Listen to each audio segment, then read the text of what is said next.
Kumikilos pa rin ang palihim si Nero. Hinahanap niyang Escobar. We receive reports na nakikipag-ugnayan siya sa mga archaeologists na nakahukay sa di-maanong Escobar. Hindi talaga titigil si Nero. Narito pa ang listahan ng mga scientists na maaari niyang puntahan o kontakin tungkol sa Escobar. Captain Barbell, you need to see these people. Make sure hindi sila maunahan ni Nero.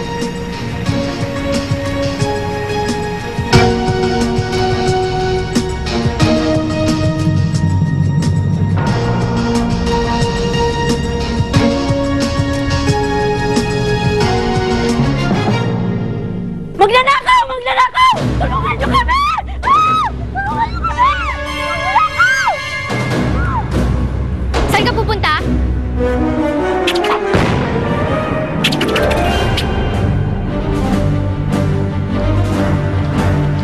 Huwag ka na tumakbo. Wala ka naman tatakasin.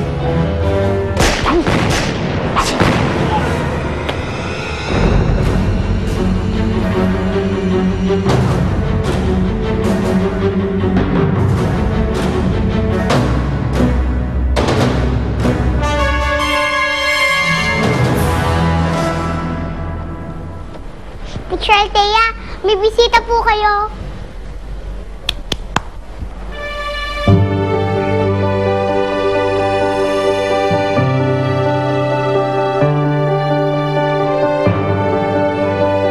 Maraming salamat sa inyo, mga iho-iha. Wala pong anuman yun. Paano ba ako makakabayad ng utang na loob sa inyo? Ginagawa lang po namin yung tungkulin para proteksyonan ng mamayan. Kahit na, malaking bagay ang nagawa niyo sa akin. Baka pwede akong makapagpasalamat sa inyo kahit sa maliit na paraan. Baka gusto niyo ng bulaklak, mamili na kayo. May pagbibigyan ka ba? Sige, kunin mo na yan.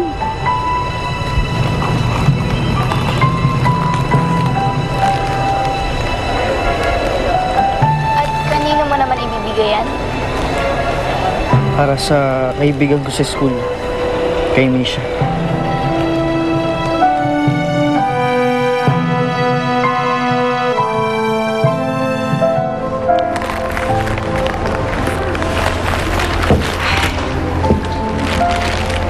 Nabalitaan mo ba kung ano nangyayari sa akin kagabi? Hindi na ako mahulog sa Ferris wheel. Dito na lang dumating si Captain Barbell. Piligtas niya. Salamat at walang masama nangyari sa'yo. Salamat na nandun si Captain Barbell. Alam mo, gwapo pala niya sa malapitan, no? Talaga? Ganda ng mga mata niya. Tapos yung smile niya.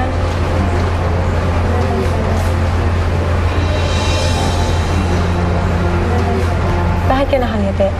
Bakit? Hindi ka ba nagsiselos na gagapuan ako sa ibang lalaki?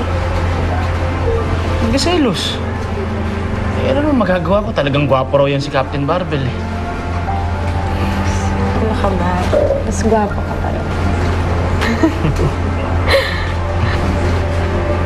Teka, ano ba nangyari sa'yo? Bakit hindi ka naman dumating? Pasensya na, Althea. Trabaho kasi. Then, naiintindihan naman kita. Kaso mahirap lang para sa akin na nag-aantay ako sa wala. Laging kung ano lang yung iniisip ko. Nag-aalala ako sa'yo, baka kung ano nangyari sa'yo. Pasensya ka na, Althea. Hindi mo kita gusto saktan. Nagkataon lang talaga.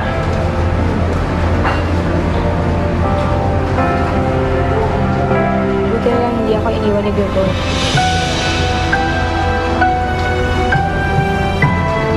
Gregor?